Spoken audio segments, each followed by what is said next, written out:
When Jesus was crucified, one of the Roman soldiers pierced his chest to make sure he was truly dead. If you've ever watched The Passion of the Christ, you might notice that right after piercing his chest, the soldier rubs his eyes. Why? Because that soldier was partially blind. When drops of Jesus' blood fell into his eyes, his sight was instantly restored. He repented on the spot, devoted his life to Jesus, and later died a martyr.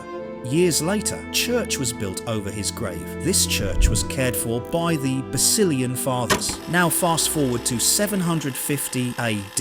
In this same church, a priest was celebrating Holy Mass, but he was filled with doubt. He wondered, is the Eucharist truly the body of Christ, or just bread and wine? And then the miraculous happened. Right after the prayers, the Eucharist turned into living flesh, and the wine into real blood. The priest, terrified, yet filled with joy, fell to his knees and worshipped, realizing God had answered his doubt. The relic was safeguarded first by the Basilians, then by the Benedictines in 1176, and later by the Franciscans in 1256, who still care for it today. Here's what makes it incredible. For 1,266 years, countless scientific studies have been conducted. The results? The flesh and blood are real human tissue. The flesh comes from heart muscle, and both flesh and blood share the same blood type, AB+, the very same type found on the shroud of Turin. Even more astonishing, there are no preservatives, no chemicals. The relic should have decayed centuries ago. Yet to this day, it remains intact, just as it was in 750 AD.